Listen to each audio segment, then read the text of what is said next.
Hi, folks. Steve Urban here, host of the Riderflex podcast and founder and CEO of our day job recruiting firm, Riderflex. We hope you enjoy this episode.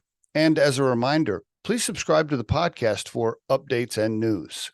Finally, if you haven't already, check out the series of books we've published on hiring, interviewing, and overall career advice titled The Riderflex Guide, available on Amazon. And now, a quick word from our sponsor. Most homeowners don't have the time or expertise to properly take care of their home, which causes costly issues to arise. That's where Kira Home Maintenance comes in. We're a full-service, routine maintenance company that was developed by a certified home inspector.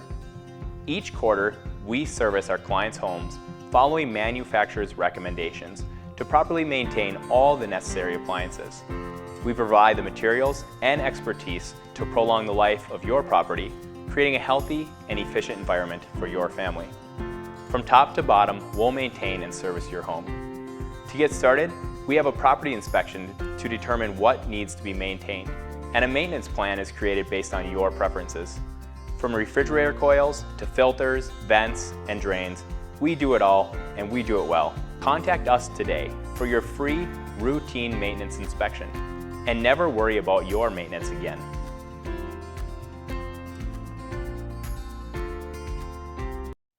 How do I look, Becky? Is my hair okay? Do I need to? It's perfect. It's not shiny at all. You don't have any shine going on. I know. It feels a little long.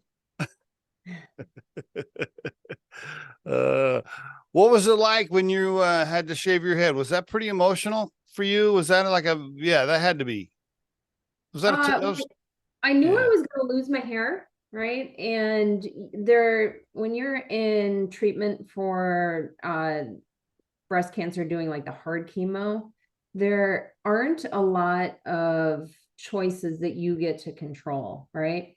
And so one thing that I did get to control was how I lost my hair. And so I decided I was just going to own it. And what I did is I decided I was going to donate. It was a little bit longer than it is today. Okay. And so what I did is, after the first treatment, they say it usually falls out after the second treatment. So after the first treatment, I had a little party at my house with my husband and my parents and a couple friends. And we cut all my hair off and we put it in these long braids and we put it in a bag. And I donated it to an organization called Children with Hair Loss that That is so cool. So I donated my whole head of hair cool. to children who have alopecia from either from cancer or any other, disease or disorder where you have your hair. And so it made me feel good that I'm just going to go in the garbage. And it made me feel like I took control of something that I otherwise didn't have a lot of control over. Wow, pretty neat. I didn't even know there was such a thing. Wow, that's pretty cool. That's pretty cool. And then once I lost it, I was scared, right, to see what I would look like. But honestly, I think a lot of it is confidence, right? And so I just kind of owned it, and I learned that my head was actually shaped kind of nicely. So I actually got a lot of compliments when I was bald, and I never wore wigs. I used to wear hats because my head would get cold, and like a scarf if I wanted to be fancy. But most of the time I just walked around bald. How about that? Yeah. For the listeners, Becky Tiley is joining us on the Riderflex podcast today. And it's a little bit of a unique situation because she works for Riderflex. She's a recruiter for us, an executive recruiter for us, been with us for a long time now. How many years, Becky? I think January will be 4 years. I started just before COVID. I started. She does such a fantastic job for us as a recruiter.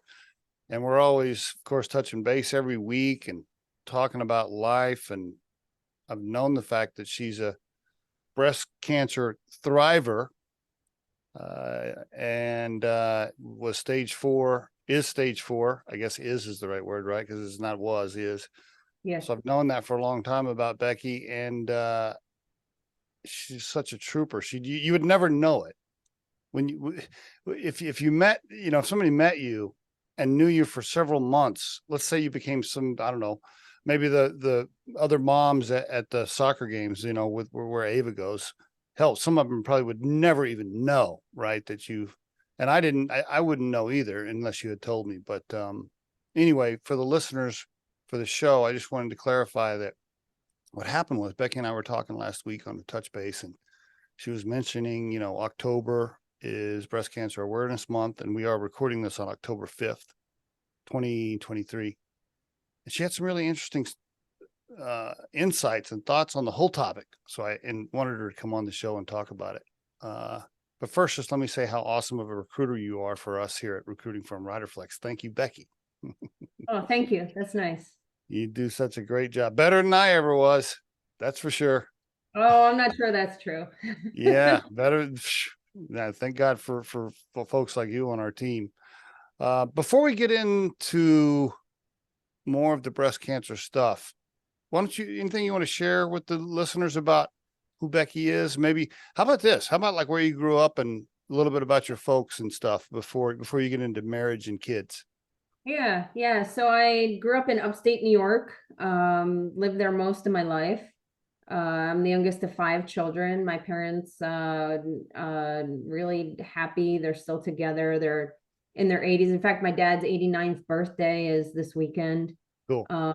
Yeah, still very, I will say they gave my husband and I a great example of, you know, what to strive for in a marriage. So I'm the youngest of 5, the only girl. I used to say I was treated very well, not spoiled.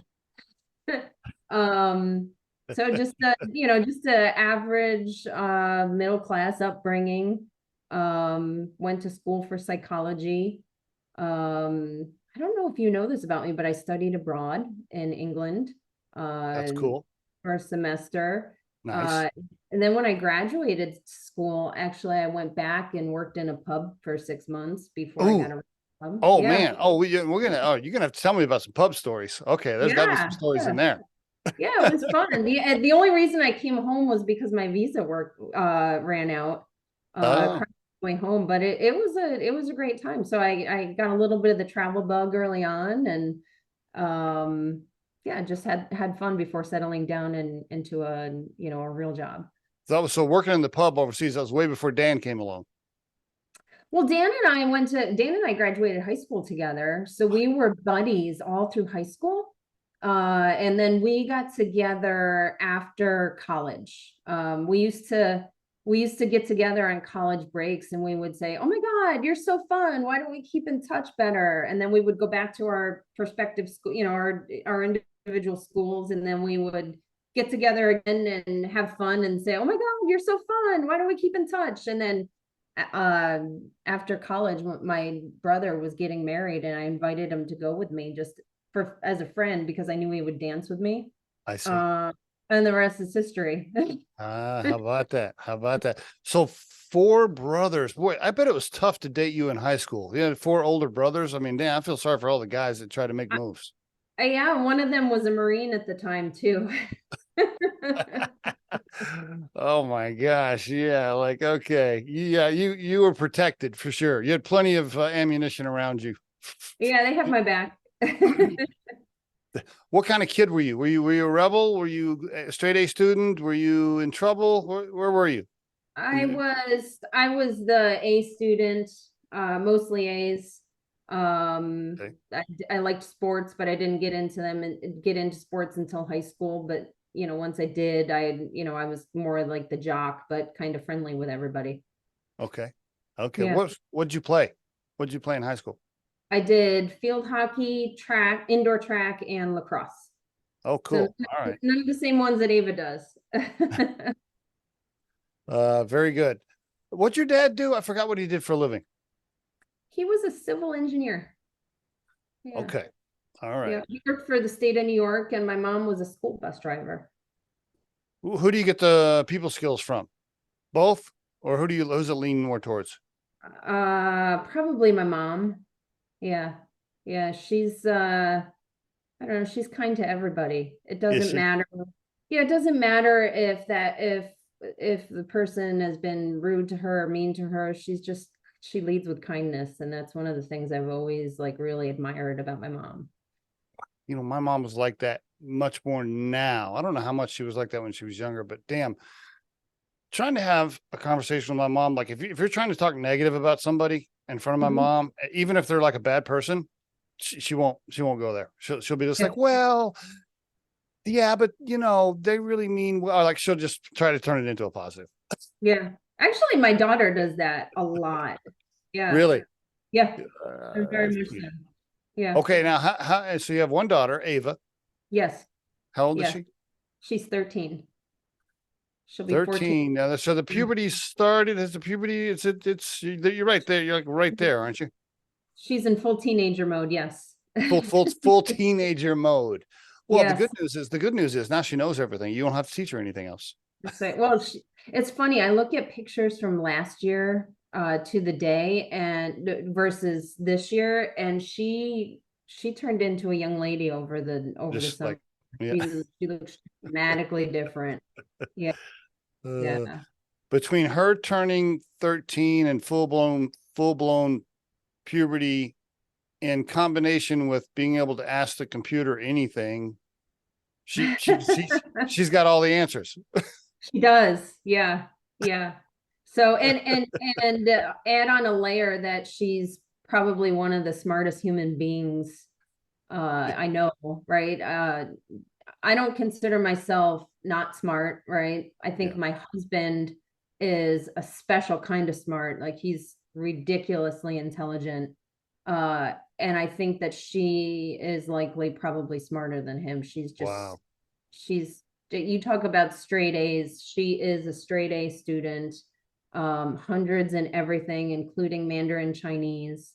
Um, she, she works hard, but she doesn't like math comes really easy to her, Mm, and she'll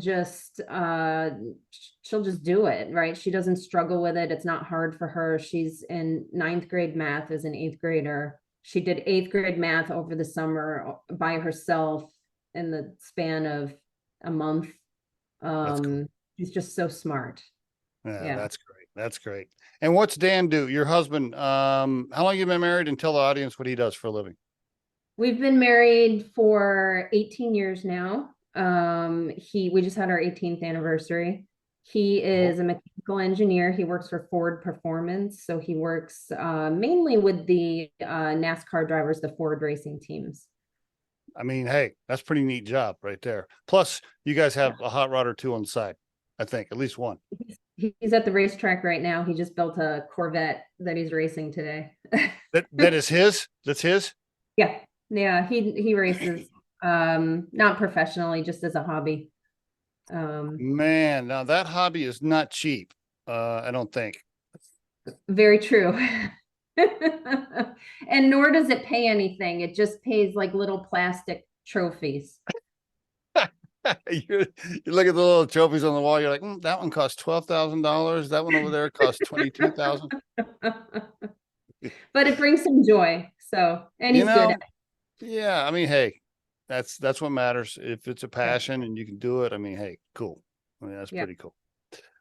So you majored in psychology. Did you know what you wanted to do coming out of school? What was the plan?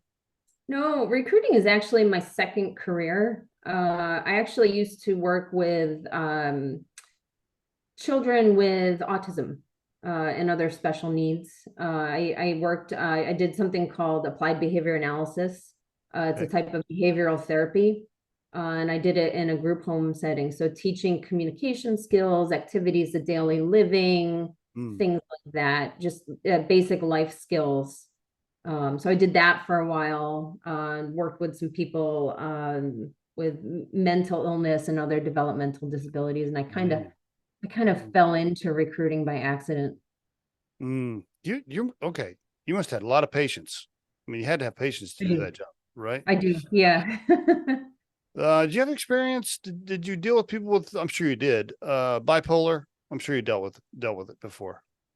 Actually, no, it was mainly I worked with people with autism. Um, Okay. I didn't know if you yeah. had if you dealt with like schizophrenics or anything like that. No. Not so much. I did a small stint working with people with traumatic brain injuries. But mostly autism I was see. my sort of sweet spot.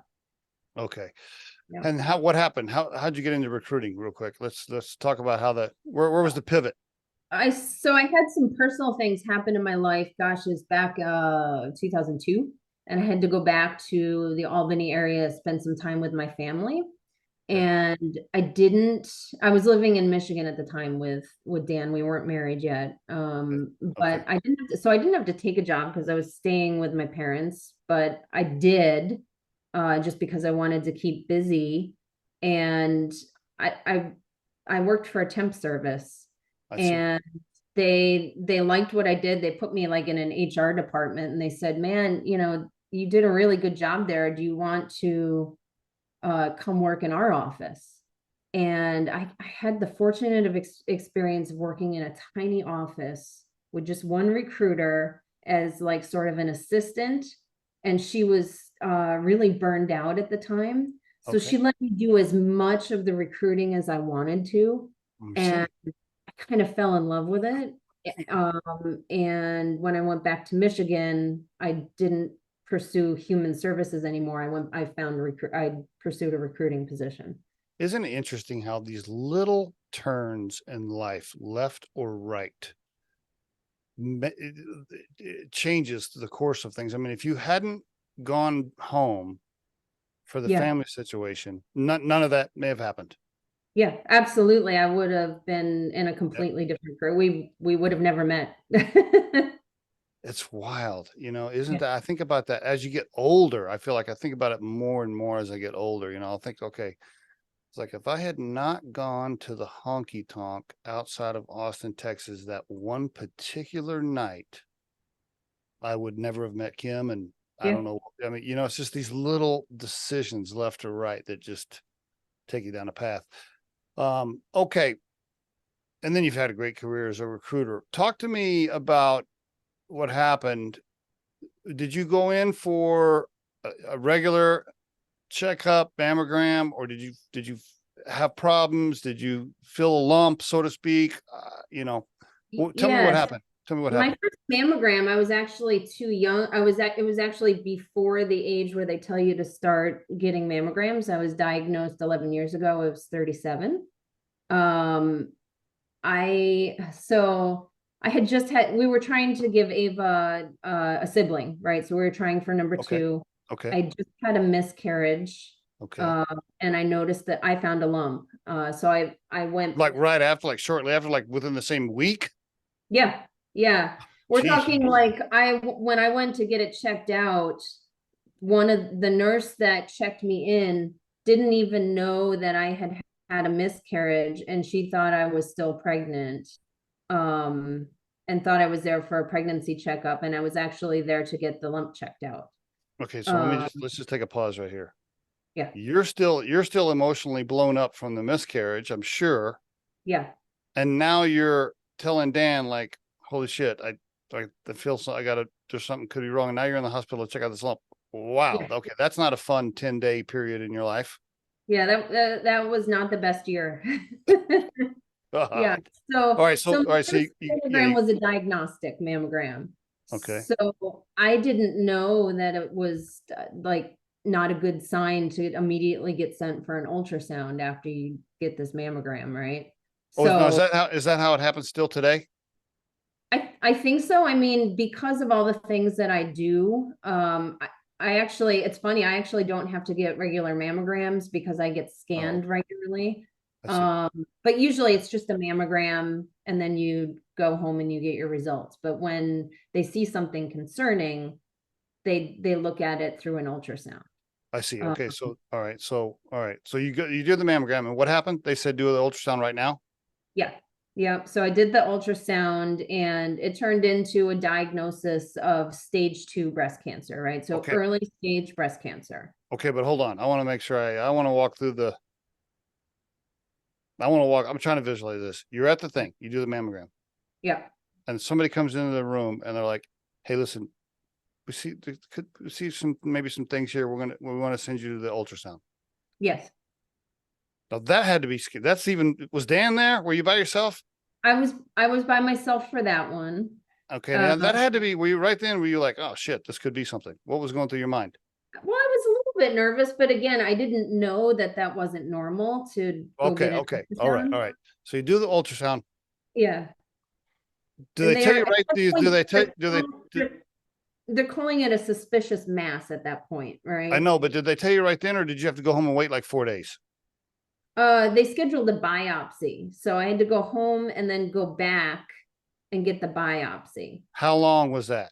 What was It was 11 years ago now, so probably a couple days, probably. I mean, the it reason? moved quickly. The reason I'm asking this specific question here is because I've talked to so many people that go through some sort of diagnosis of something, that period where they're like, hey, we need to run this test because there could be a problem. And then like 6 days go by and you're at home wondering, Uh, you know, yeah, so I can tell you, so when I went for the biopsy, here's the moment that I remember. okay, The doctor came in, I had just gotten the biopsy and I'm still laying on the table. Again, Dan wasn't with me. I went by myself. okay. I don't know why, I just did. He knew, but I went by myself for this appointment. And the doctor looks at me and she goes, I really think this is cancer. Do you have any questions? And I'm like, wait, what?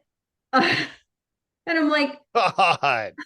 I was like, um, not yet, right? Because I wasn't expecting Wow. her to say that, right? Usually they bring you into the little room with your loved ones and you just talk. Exactly. I'm Maybe still on this table, and she said, I really think this is cancer. Any questions? Oh, I've got Jesus. tons of Okay. questions. Yeah, Holy cow. You're laying there on the table and she's telling you like that. yeah, Okay. yeah. And the Wow. and remember, and my daughter at this time was 2 years old, right? So, that's a Oh scary my thing. gosh. Oh my Yeah. gosh. What'd you do? Okay, yeah. I don't know So how did you, yeah, I would have freaked out. I then would have I had a, reached the period where I went home and went through the long weekend, scared about the test results, right? because That, she said, I think this could be cancer, but we don't know. Go home for yeah, the weekend and try to relax. yeah, God. exactly. Exactly. And then, so then obviously I brought Dan with me when I went back to get the results. And this Um, is this in a consultative state now where you're in an office? yeah. Yeah. And then that's when they tell me that, that I have breast cancer. And then it becomes a blur, right? You get sent to all these different appointments. I saw a surgeon, I saw an oncologist. I didn't see a radiation oncologist at the time because they were going to make a decision about that later, right? Mm. So, when it all happens very quickly, and I guess that's a good thing. You don't want to sit and wait with No. growing in your body, right? But so I was early age, I was stage 2B. I had a mastectomy. I Okay. had reconstructive surgery. I did 8 rounds of chemo, the hard chemo, like I was talking about before. And then I did, let me think here, 33 rounds of radiation.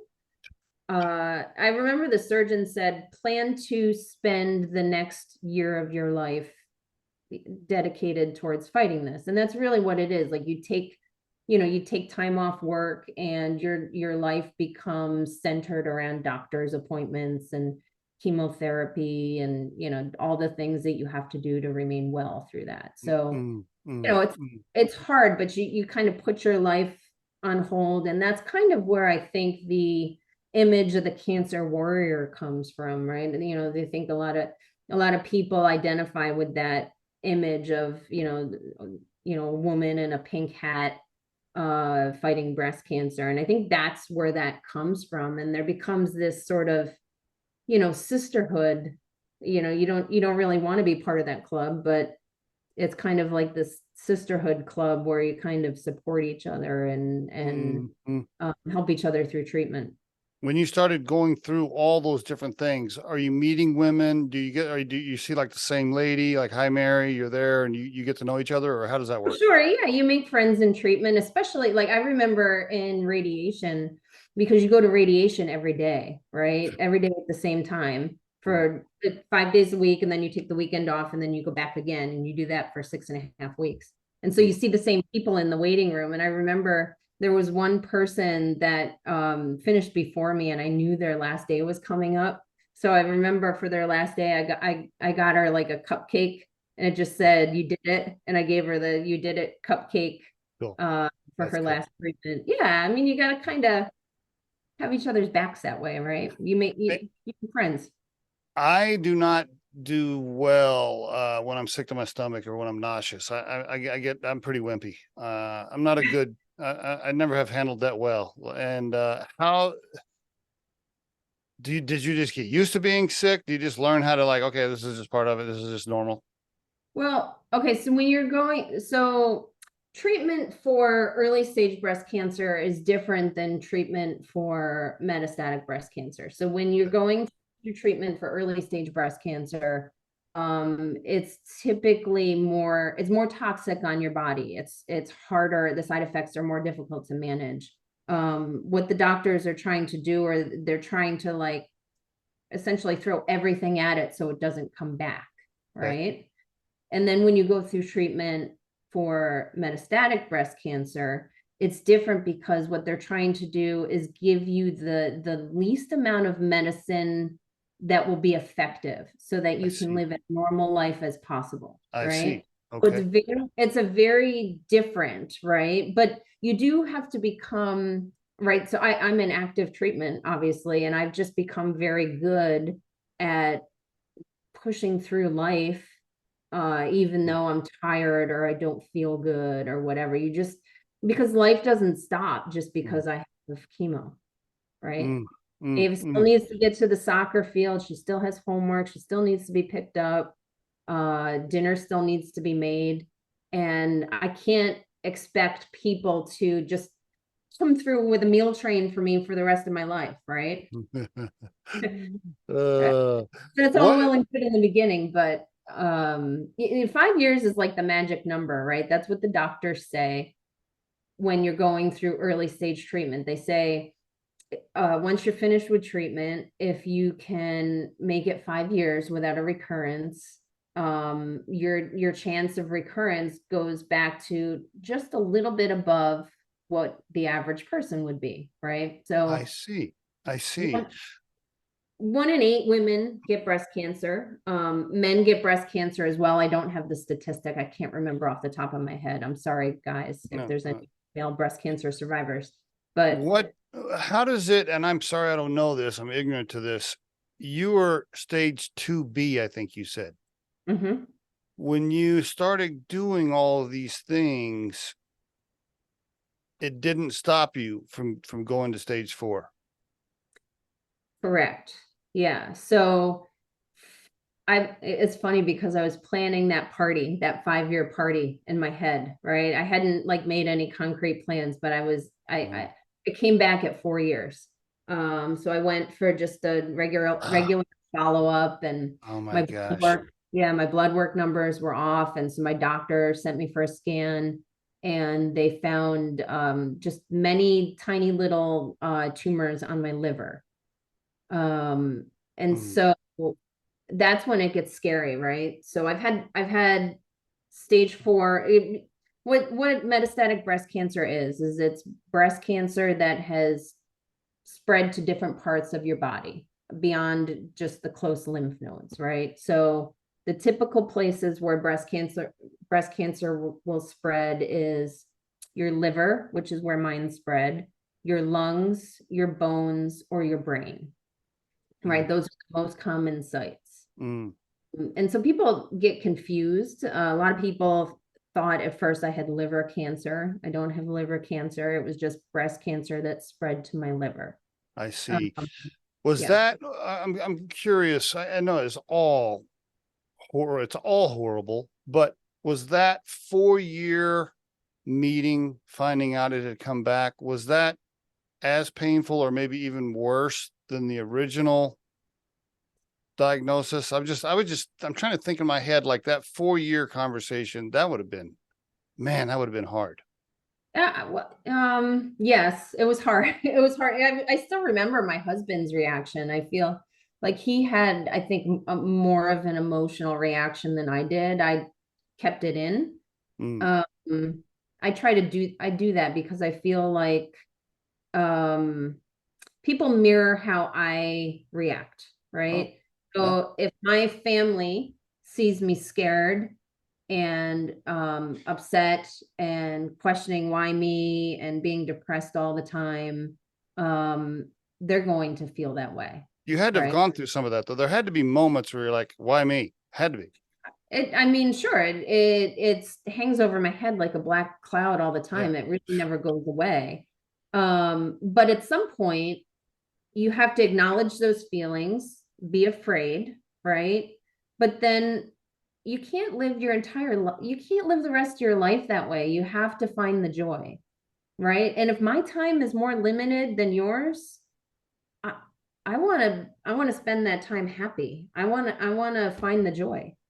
And so it's not about it sounds silly because there's a quote and I can't tell you who the quote is by. I should have looked it up before, but it's a quote I kind of live by. It's not life isn't about waiting for the storm to pass. It's about learning to dance in the rain.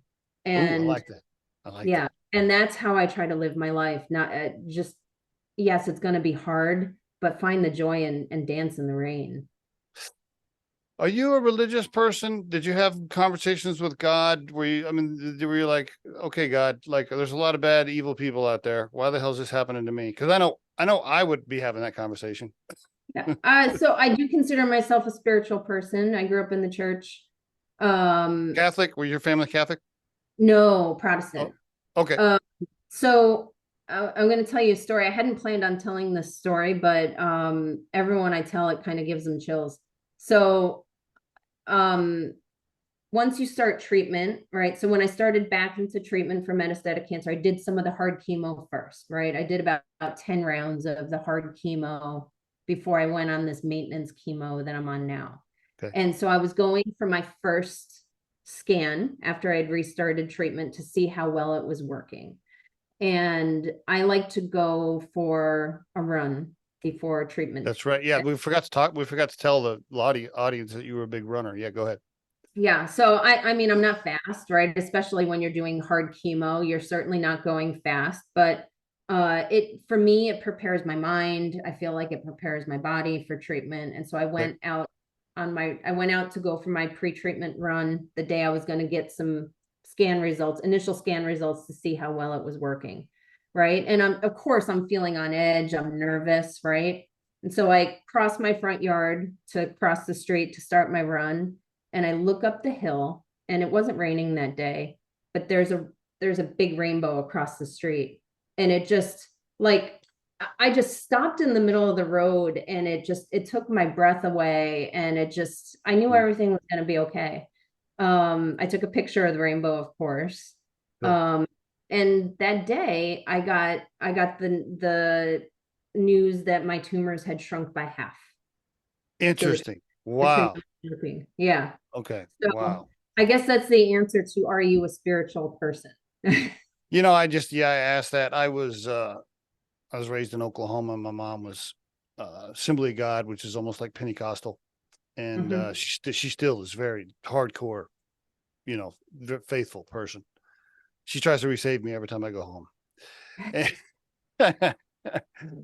And I've always just thought to myself, man, if something bad happens to you, like most people got to be like, okay, God, like, yeah, this sucks. Like, why, I think that would be normal for most people. That's why I asked the question. I would think it would be normal for people to go through that. So, I try not to dwell on why me. okay, There's that's no good. point- Well, there's no that's good. point. That's Yeah. good. So right now, then you are officially where in your diagnosis? You're officially a stage 4 thriver. Like, what is your official? Yep. Yeah. Uh, So I'm just living with stage 4 breast cancer. Most people call it metastatic breast cancer, although it's funny, there's so much breast cancer awareness in October, but most people don't know what metastatic breast cancer is, right? I will just tell you right now, I had to look it up before we started the conversation. Yeah. Yeah. You sent it to me in the notes, And Yeah. I've heard the term, right? I've heard the word, but I've never uh, realized what it really meant. I had to look it up, before we talked. Yeah. It's honestly, it's the only kind of breast cancer that people die from, right? They don't die from early disease. And what a lot of people don't know is 30% of people that are diagnosed early stage will eventually become stage 4. No matter Uh, no matter what you do. Right, right. No matter how early, you could be diagnosed stage 0 and it could come back stage 4 like it did for me. So it's not necessarily, you hear all this talk about early detection, and sure, early detection will save some lives. But it's not necessarily early detection that's going to save someone's life. Interesting. Okay. And now we're in Breast Cancer Awareness Month. It's October 5th. So every year now you get this, the message, the pink, the whole thing, right? The marketing around it. Does that help you emotionally? Does it make it harder emotionally? How does that affect people like you? Okay, so when I was early stage, I think I liked it, right? It made me feel strong. Okay. Like, hey, I beat this, it's in my rear view, right? As a stage 4 person, it's kind of lonely in the quote unquote sisterhood, right? Because there's not Mm, as many of us that have to live with this, right? Most people don't even know, like you wouldn't know unless I told you that I have cancer. mm, So it's like kind of this invisible thing that I'm dealing with, right? And it's like a merry-go-round. Like I do chemo once every 3 weeks. And I do like I do hormone therapy and all these other things, right?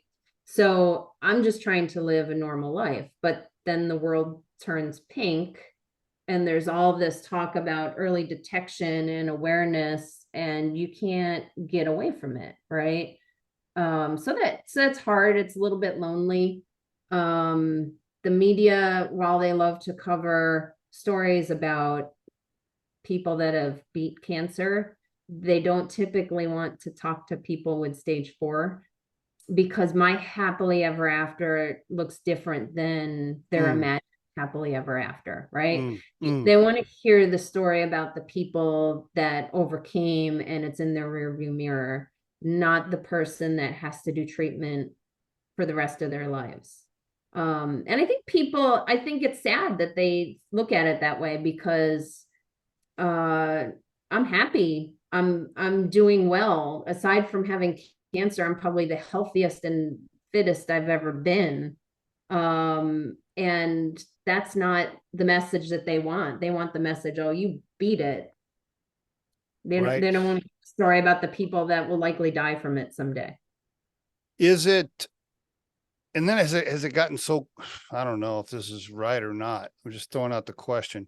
Has it gotten so commercialized now that it's turned into a marketing ploy for some companies to take advantage of it to benefit their own brand versus what the message is really supposed to be? It's actually called pink washing, right? So you go anywhere in the month of October and everything is pink, right? Things that have nothing to do with breast cancer. So I think I try to think of some of the things that I've seen pink over the years. I've seen lunch meat with pink ribbons on it. You see the pink tag on the bananas, beer. I don't know why I must need lunch because I don't know why they're all going for the grocery store, right? But pretty much Whatever. any clothing, shoes, everything's pink. And so like occasionally you'll see 10% of proceeds go to breast cancer awareness or this breast cancer thing, but many of those companies don't donate any of the any Right. of the profits to breast cancer research. And so they're selling more of it because it's pink. You're buying it because you feel good, because you've done something good, but in reality, you haven't donated anything. You've just bought something that's pink that you're probably going to throw away. I guarantee you, if you start asking cashiers where that goes to, they don't know. They don't know what organization it's supporting. Right. Yeah, that's, yeah. See, I never thought of that. But yeah, like if you have a rack of clothes in a department store and it's got a bunch of pink all over it and all this stuff, but you're not actually running a promotion to make a donation for research, should you even be allowed to put that on there? I mean, I don't know if allowed is the right word, but yeah, I never thought of that. Because it's almost like they're using it as a marketing ploy to increase their sales. And of course, I'm sure if you called the corporate office, they'd be like, no. Well, we're doing this because we care. We want to bring awareness around it, right? I'm sure that's their message. But the reality is, it's probably a marketing money play for a lot of people, even if they don't want to admit it, right? Yeah.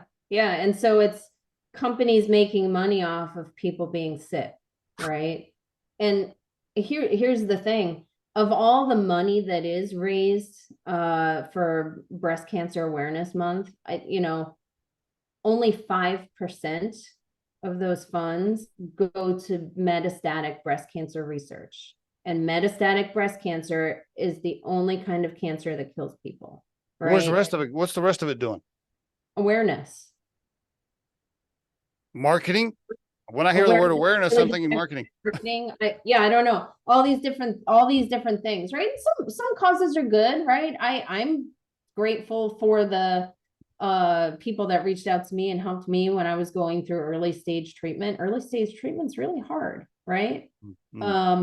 But when I look at things, right? So eventually, I've had 7 years on my first line treatment, which is remarkable, right? I'm an outlier. I've outlived the average survival rate for metastatic breast cancer on my first line treatment. So that's remarkable, right? Cool. Eventually, my treatment will stop working. The cancer will figure out how to grow in my body. And so the only thing that's going to keep me alive is the next treatment, right? And when you hear about treatments, you hear about these groundbreaking treatments. When they talk about breast cancer treatments as being groundbreaking, they talk about progression-free survival rates, but they give you that time period in months, not years, months. So something that has like 12 to 24 months progression-free survival is groundbreaking, right? So I guess that's a dramatic way of saying we need better treatment options. And the only way to get better treatment options is research. Research is the only thing that will give us more time. Towards metastatic more than the early detection stuff. Yeah. And you said something earlier. Boy, I don't want to go conspiracy theory here or anything. But if you follow the money trail, so to speak, for the insurance companies and the health companies, do you think they push the whole early treatment stuff, the early detection, early this, early that, because that drives revenue, even though, like you said, a lot of times if you're going to get stage 4, you're going to get stage 4 no matter what you do? I don't know. I don't know that I would say that. I mean, it's complex. Okay. There are people that would probably latch on and say that. I don't know that I think that people that do the research have, they're genuinely wanting to find a cure for cancer, right? Mm-hmm. Do they? What breast cancer, that industry, just think about the billions of dollars spent on that every year. What if you're a scientist and you found the cure for breast cancer? Does that person like get murdered by some insurance black coated person in a black mask that kills him because you're like, no, it's $1 billion industry. You can't make that go away. No, I don't think so. There's not one cure. Breast cancer is so many different things. What works for my breast cancer won't work for the breast cancer for the gal sitting next to me in the infusion center. There are so many types of breast cancer. So you can't find just one cure because different treatments work for different people. Okay. See, I didn't know that. I just figured if they found a cure, they found a cure. No, it's all about genetics. It's what my DNA expresses versus the next person's DNA.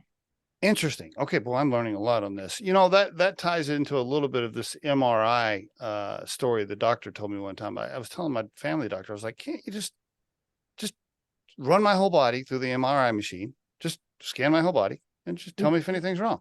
Like, can't you just do that? Like, why can't we just go in for a once a year scan, just top to bottom? And he's like, Steve, no, he's like, it doesn't quite work that way. He's like, every MRI is looking for something specific, and you got to be looking for something for specific, and blah, blah, blah. He walks me all the way through it. I'm like, oh, okay. Well, I thought it was easier than that. Yeah. Yeah. I kind of live scan to scan.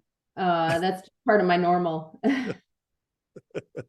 Wouldn't it be nice? Didn't they have that machine in Star Trek or Star Wars? I don't know, one of those series where they just, they would just scan them, just like, okay, yeah, this is what's wrong. Man, we need to get there. Yeah. Wow. So this is, this is an interesting month for you, because I'm sure there's times where you're irritated or you're frustrated, but then there are other times where you're thankful. I guess it's a complete range of emotions, huh? Probably. Well, I feel that just beyond October, right? So being an outlier is really complex, right? Like I said, the statistics, which are really scary, is 2 to 5 years average survival, right? Once you're diagnosed, once you hit stage 4. Mm-hmm. Yeah. And so, try to wrap your head around that with a young child at home, right? And so.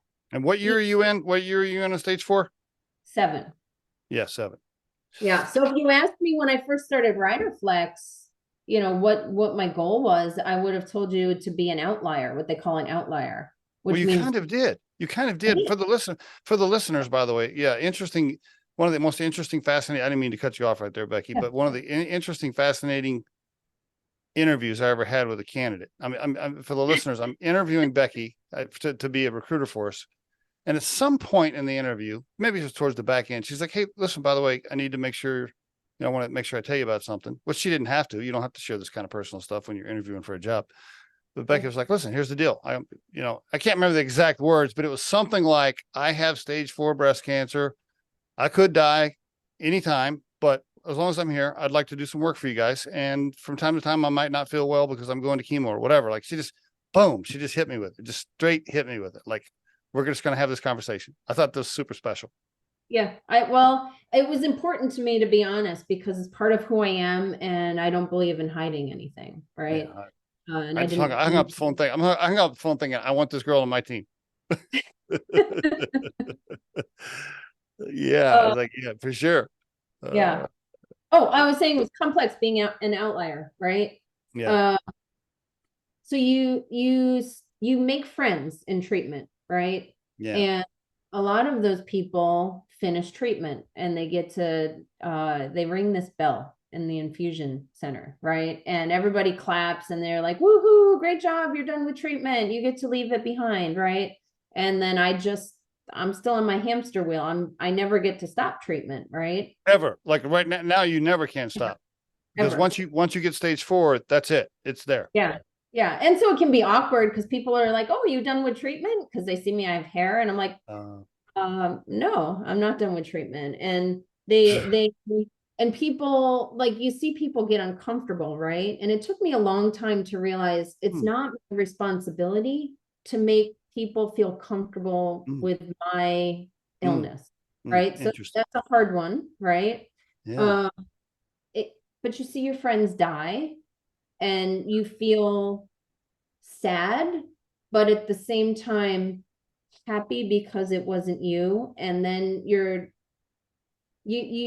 end up in this limbo, like, what am I doing differently? Like, why do I get to still be here? And all of my friends that were in this support group that I joined 5 years ago are now dead. Right.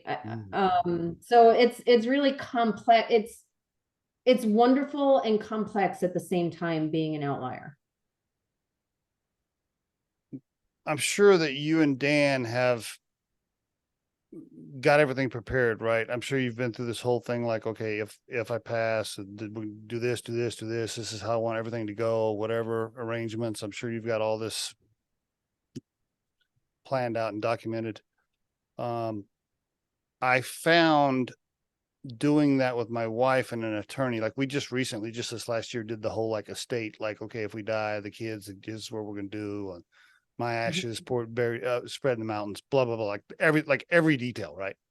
Mhm. I found that whole process and conversation very, what's the word I'm looking for?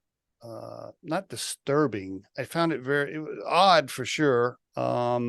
Uncomfortable, Yeah. to be having these conversations. Well, my point is with that story is that you're having to have those conversations all the time, right? Like you're having to think about that all the time. I do. I think about that stuff all the time.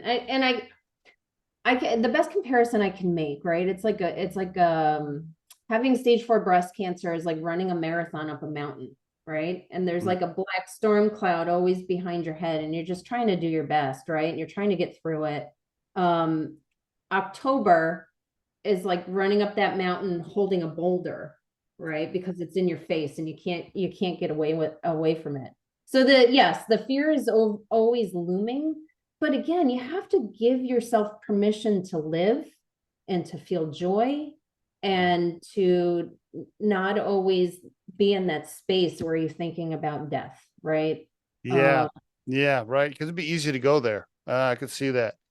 Yeah. When you meet friends, other ladies in your group or whatever, and they're complaining about, there's got to be times when you hear your friends and they're complaining about, I don't know, whatever. They're complaining because their daughter wasn't invited to a birthday party or something. Yeah. And you're like, okay, Sally, I got real problems over here, but I'm glad you're worried about that. Yeah. Well, so it used to be more, I used to be more awkward about it. Like when you're first living with stage 4, like, in the beginning, I didn't even want to buy new things, right? Because I didn't know how long I was going to be around. I didn't want my family to have to deal with that. I see. But I would make friends, meet new people, and I would tell them really early on, and I would see it would, like, they would feel really weird about it, right? And so I eventually learned how to make friends with people without leading with it, right? But once you kind of give yourself that permission to live and feel joy, like I was talking about a minute ago, you get so many silver linings. I will not say that cancer is a gift, because it's not. It's a pretty crappy gift if it is, right? But I look at life through a different lens. And the frustrations and the things that are hard, yeah, sure, I get frustrated. Things are hard, but at the end of the day, is it the worst news I've ever had, or is it the worst thing I've ever encountered? No. And so I appreciate the fact that I get to see that sunshine that some people don't always see. It's like a silver lining. And plus, when people know, sometimes they're really, really kind to you as well. Have you made any video messages for Ava or Dan that they're supposed to, like Ava's supposed to watch after? Have you done any of that type of stuff? I've thought about it many, many times, and there's an organization, I don't know if they're even still around, but I couldn't wrap my head around doing it. That would be tough. It'll be, Ava's going to watch this one someday. She will. And probably your grandkids. Yeah. Yeah. What do you want to say to the grandchildren right now? Or Ava? They're watching this 15 years from now. Just live life and be happy, right? Do it all. Live wide, right? That's, you talk about core purpose or goals, like and I don't want to steal your thunder. You always ask people what core purpose is. Yeah. What is, yeah, go ahead. It's new, right? Because it used to be an outlier. My core purpose now is to live wide. I like that. I didn't make it up, so I can't take credit for it. I heard about it through someone that was a stage 4 lung cancer, someone going through stage 4 lung cancer. And what he said was, he knew he didn't have much time left. And he said, I don't have control anymore. I don't have any control over the length of my life, but I do have control over the width. So I'm going to live wide. That's pretty cool. I like that. Really, yeah, that resonated with me. So that's live wide. That's what I would say. That's pretty cool, Becky. I really appreciate you being willing to share such a personal story and educate the audience, really special. I'm so proud to know you and have you as part of our life. It's special. Thank you. It's special. It's special. Thank you very much for coming on and sharing everything with the audience. So we're going to give out your home address and phone number right now if people want to call you for advice. No, I'm just playing. No, we won't do that. But Becky is available on LinkedIn if you want to connect with her there. I guess we can mention that, Becky Tiley on LinkedIn. But that's about all you get, audience. Nothing Yeah. else. And I'll tell you about my favorite research place to donate for research, right? Go for it. Go for it. Metavivor, METAVIVOR, metavivor.org. Okay. Metavivor.org. Okay. 100% of donations go to breast cancer research. Cool. So a donation could, you never know, fund research for a new treatment that might keep me alive longer.